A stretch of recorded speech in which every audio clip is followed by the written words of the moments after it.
A final day of justice. That's what the Maricopa County attorney called the execution of Richard Djerf.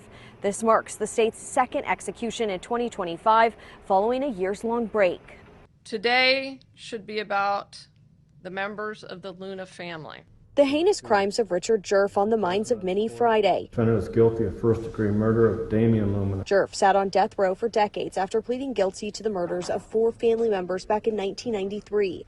ABC 15 dug back in our archives, finding footage of the crime scene. Djerf pretending to deliver flowers to a Phoenix home before killing Albert Luna Sr., his wife Patricia, their 18-year-old daughter Rochelle, and their 5-year-old son Damien. It is ordered that the defendant, Richard Kenneth Djerf, shall suffer the penalty of death. Djerf blaming another Luna family member for an earlier theft. In a handwritten note released last month, Djerf said he became obsessed with vengeance. At 10:23, the death warrant was read, and that's when he was asked if he had any last words. He said, "I do not."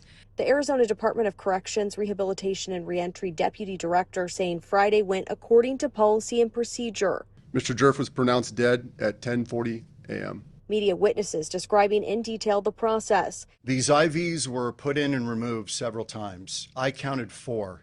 They were having a really difficult time finding a suitable vein to administer the needle. That was clear. Noting it took about 9 minutes to get both IVs successfully in place. That was the only speed bump in carrying out this. The IV process has been closely watched following other executions where the team struggled.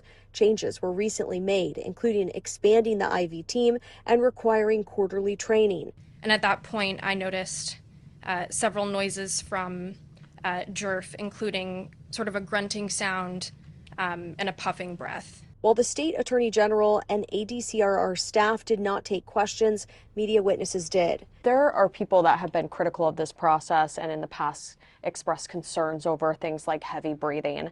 By the time the process actually started, it felt very peaceful. I kept describing it as clinical because that's how it felt. That letter, written previously by Djerf, expressed remorse, saying he hopes his death brings some measure of peace.